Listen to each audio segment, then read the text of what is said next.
और आप जिस तरह की भाषा बोल रही हैं वो सत्तासीन मंत्री हैं, जिस तरह से आप कह रही हो सकता है आप पर भी कार्रवाई हो। कहाँ उखाड़ लेगी?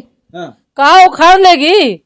हम तो सरेआम बोल रहे हैं। समाजवादी पार्टी के आप नेता भी हैं, मैं जानना चाहेंगे कि पार्टी क्या कर रही है। समाजवादी पार्टी पीड़िता के साथ खड़ी है, तो क्या आगे का क्या प्लान है? उसके साथ रह करके न्याय दिलाना है कि बस ऐसे बयानबाजी से कर दीजिए? महिलाएं जलने और मरने के लिए नहीं होती हैं। अरे प्रतिमा शुक्ला से कहो इस्तीफा दे दें, जल के मर जाएं शर्म की वजह से। होगी, मारपीट होगी तो ब्राह्मण समाज की महिलाएं भी चुप नहीं बैठेंगी।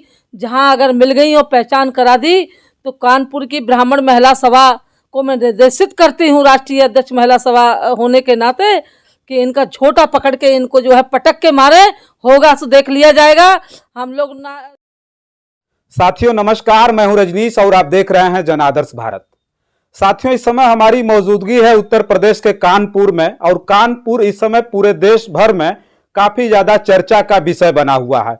जैसा कि आप सभी लोगों को पता है कि कानपुर देहात के मड़ौली में जिस तरह से माँ बेटी की एक जो है आग लग जाने से बुलडोजर की कार्रवाई चल रही थी, उत्तर प्रदेश सरकार और कानपुर प्रशासन के द्वारा इस तरह की कार्रवाई थी कि जो है बुलडोजर चलाने के नाम पर कहीं न कहीं झोपड़ी में आग लग जाती है, और आग लगने के बाद माँ बेटी की उसी झोपड़ी में जल करके मौत हो जाती है, जो पूरे देश भर में कहीं न कहीं हृदय विदारक घटना थी। और उस घटना का जिक्र तो मैं कर ही रहा हूं, लेकिन उससे बड़ी बात अगर मैं बता दूं तो बड़े बड़े भारतीय जनता पार्टी के नेताओं का गैर जिम्मेदाराना जो बयान आया है उस पर कहीं न कहीं पूरी तरह से सियासत होने लगी है। जो गैर जिम्मेदाराना बयान था वो पूरे देश भर में हलचल मचा देने वाला है, और ये लोगों को अब समझ में आने लगा है कि सरकार कहीं न कहीं लोगों का आम जनमानस की विरोधी कितने ज्यादा हो गई। इसी बीच जो बयान आया, सबसे बड़ा बयान बता दें, अभी ये पता चला कि जो यहाँ की महिला कल्याण मंत्री है भारतीय जनता पार्टी की प्रतिभा शुक्ला, उनके पति अनिल शुक्ला वारसी जी का बयान आ गया है। बयान इस तरह का आया है कि उन्होंने कहा कि महिलाएं जो है आग लगाने के लिए ही होती हैं, महिलाएं आग लगाती हैं, और इस तरह की जो घटना हुई है भोले भाले अधिकारियों और कर्मचारियों को फंसाने का काम किया जा रहा है।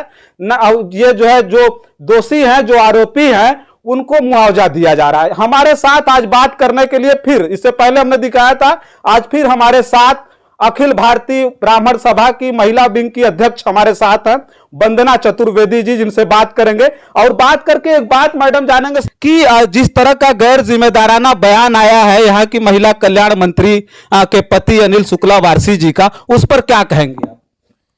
ये तो बहुत शर्मनाक बात है। हाँ। कि पत्नी महिला कल्याण मंत्री है। हाँ। वो भी सत्ता में है। जी जी। और पति इस तरह के गंदे बयान दे रहा है। वो भी सांसद रहे हैं। हाँ, तो सांसद रहे हैं और इस तरह के बयान देके अपनी जो है मूर्खता प्रदर्शित कर रहे हैं वो लोग। हाँ। है ना। और ये जो है अच्छी बातें नहीं है।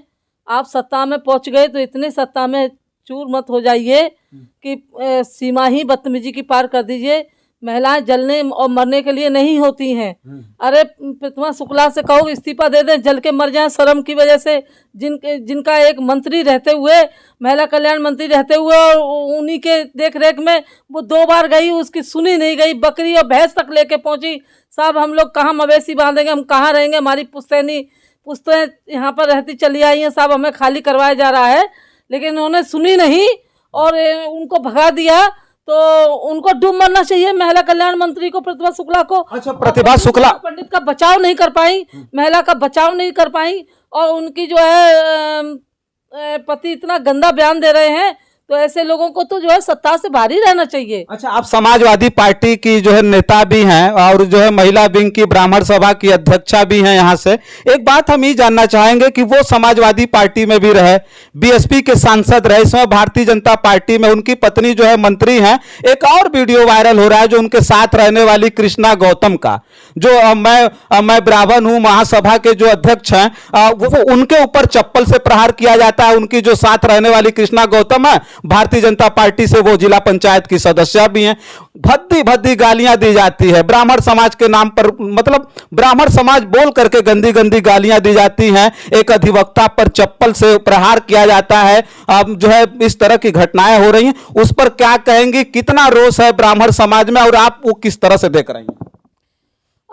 निःशब्द हूँ। इतना गंदा व्यवहार किया गया है। एक ब्राह्मण महिला नेता जो कि कल्याण मंत्री प्रतिमा शुक्ला है, उनके इशारे पर सुना जाता है कि वो महिला चलती हैं, जिला पंचायत सदस्य हैं कृष्णा गौतम और बीजेपी की नेता हैं। अगर इस तरह से हमारे ब्राह्मणों पर प्रहार होंगे, बदतमीजी होगी, मारपीट होगी, तो ब्राह्मण समाज की महिलाएं भी चुप नहीं बैठेंगी। जहां अगर मिल गई और पहचान करा दी तो कानपुर की ब्राह्मण महिला सभा को मैं निर्देशित करती हूं, राष्ट्रीय अध्यक्ष महिला सभा होने के नाते, कि इनका झोटा पकड़ के इनको जो है पटक के मारे, होगा तो देख लिया जाएगा। हम लोग ना, अगर वो ये सोचती हैं कि हम जो है हरिजन एक्ट लगा देंगे, तो ऐसे हरिजन एक्ट 365 कुर्बान है, हमारे समाज पर कितना हरिजन एक्ट लगाओगे। अच्छा, दुर्गेश मणि त्रिपाठी जी पर तैयारी चल रही है, शायद बताया जा रहा है कि उनको धमकी मिल रही है कि आप पर SC ST का मुकदमा करा दिया जाएगा, और यह भी कहा जा रहा है इसीलिए लेकर के घूमती हैं कृष्णा गौतम को और प्रतिमा शुक्ला जी। और आप जिस तरह की भाषा बोल रही हैं, वो सत्तासीन मंत्री हैं, जिस तरह से आप कह रही, हो सकता आप पर भी कार्रवाई हो। कहाँ उखाड़ लेगी, कहाँ उखाड़ लेगी। हम तो सरेआम बोल रहे हैं, आए करे ना मुकदमा। देखो इंसान है, कोई जो है जेल भी अगर जाने की बात होगी समाज के लिए, हित के लिए और अपने भाई के सम्मान के लिए जेल जाएंगे। जेल इंसान के लिए तो बनी है, जानवर के लिए थोड़ी बनी है। और जेल में शेर जाते हैं, चूहा बिल्ली थोड़ी जाते हैं। अच्छा, एक बात और पूछेंगे कि क्या ब्राह्मण विरोधी प्रशासन हो गया है, सरकार ब्राह्मण विरोधी हो गई, ऐसा लगता है आपको? देखो जिसने हमारे समाज का विरोध किया वो सत्ता में रहा नहीं। अच्छा, ये भी सत्ता से चले जाएंगे, पतन होगा इनका, बिल्कुल पतन होगा। तो अभी सबसे ज्यादा कहा जाता है कि ब्राह्मण समाज के जो नेता हैं सबसे ज्यादा भारतीय जनता पार्टी में है, सरकार बनी और बीजेपी से लेकर के RSS तक की कमान संभाल करके कोई रखा है तो ब्राह्मण समाज रखा है। तो कैसे ब्राह्मण समाज इतना पीड़ित है, उनके खिलाफ है? भैया आपकी बात धोखे से वोट ले लिया, अब वोट ले लें।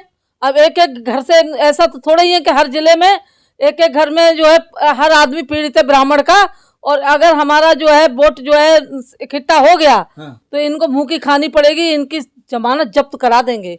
अच्छा, समाजवादी पार्टी की आप नेता भी हैं, हम ये जानना चाहेंगे कि पार्टी क्या कर रही है। समाजवादी पार्टी पीड़िता के साथ खड़ी है, तो क्या आगे का क्या प्लान है, उसके साथ रह करके न्याय दिलाना है कि बस ऐसे बयानबाजी से काम? देखिए, बयानबाजी से कोई काम नहीं चलेगा। पहले तो मैं अखिल भारतीय ब्राह्मण महिला सभा की राष्ट्रीय अध्यक्ष हूँ, मुझे अंदरूनी बहुत दर्द है। और रही पार्टी की बात, कि पार्टी ने अभी तो मुझे निर्देशित नहीं किया, जिन लोगों को निर्देशित किया था वो लोग आए थे, हमारे सम्मानित नेतागण, उनको घुसने नहीं दिया गांव में, उनसे पुलिस द्वारा बदतमीजी हुई।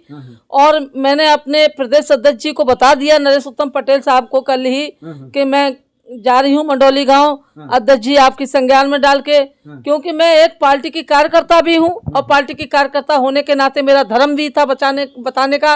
लेकिन यहाँ जब व्यक्तिगत यहाँ बात आ जाती है तो व्यक्तिगत तौर पे हमारे समाज की क्षति हुई है, हमारे घर की बहन बेटियां जली हैं, किसी और गरीब की बेटियां जली हैं। तो इस मुद्दे पे भी साथ हूँ। अगर समाजवादी पार्टी कहेगी कि महिलाएं आंदोलन करें तो हम लोग आंदोलन भी करेंगे। तो बोल के जाएंगी, सपा विधायक को हाउस अरेस्ट कर लिया गया, आप बोल के जाएंगी आपको भी हाउस अरेस्ट कर लिया जाएगा, तमाशा कर? अरे जाने कितनी बार हाउस अरेस्ट हुए, हाउस अरेस्ट नहीं हो गया, हुआ हो गया।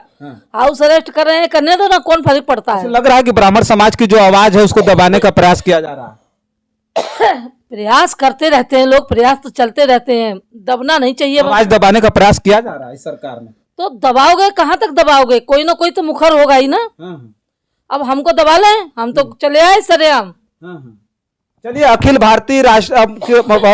भारतीय ब्राह्मण महासभा की राष्ट्रीय अध्यक्षा है महिला विंग की, जिनसे हम बात कर रहे थे, वंदना चतुर्वेदी जी हैं। कानपुर में गई थी, पीड़िता के परिवार से मिलकर के आई हैं, पूरा माहौल देख करके आई है। माहौल इस प्रकार का है कि पूरा का पूरा देश इस घटना से इतना ज्यादा गमगीन है, इतना ज्यादा गमगीन है कि पूरी तरह से सारे लोगों की नजरें कानपुर देहात के उस मड़ौली गांव में टिकी हुई है, जहां बुलडोजर की कार्रवाई से लोग एकदम जो है उत्साहित थे। और उसी उत्साहित होने के साथ साथ इस बार फिर उत्तर प्रदेश में बुलडोजर की सरकार को चुना था, ये जान करके कि गुंडों पर, भूमाफियाओं पर, बदमाशों पर, चोरों पर, उचक्कों पर बुलडोजर चलेगा। लेकिन इस प्रकार की कार्रवाई हो गई कि वही विध्वंसक प्रणाली ने, जो है कार्य प्रणाली ने, सरकार की ऐसी घृणित मानसिकता ने कहीं न कहीं उन निर्दोष माँ और बेटी की उस हत्या कर दी है, जैसा कि आरोप लगाया जा रहा है। ये कहा जा रहा है कि जो माँ बेटी थी खुद आग लगाई है, लेकिन कहीं न कहीं इस बात को साफ तौर पर हम बता दें, यहाँ के लोगों से बात करने के बाद, तमाम लोगों से बात करने के बाद यह समझ में जरूर आ रहा है कि जो कार्रवाई हुई है वो प्रशासन की तरफ से ऐसी कार्रवाई है जो पूरी तरह से उनको मार डालने की साजिश ही है। अब इसमें एक और चौंकाने वाला मामला यह आया, और मेरे समझ से पहला मामला होगा, और आपके जब जानकारी में और भी मामले हो तो कमेंट बॉक्स में लिखिएगा कि सोचिए ना कि आरोपित एसडीएम फरार चल रहा है, थाना प्रभारी फरार चल रहा हो, जैसे ये गुंडा और बदमाश हो, ये फरारी काट रहे हैं। तो और हम क्या बताएं, बस इस वीडियो में इतना ही। तमाम और वीडियो लेकर के कानपुर देहात की, उस मड़ौली की घटना को लेकर के तमाम खबरें आपके बीच में लेकर के आता रहूंगा। तब तक के लिए देखते रहिए जन आदर्श भारत। मैं हूं रजनीश, बहुत बहुत धन्यवाद।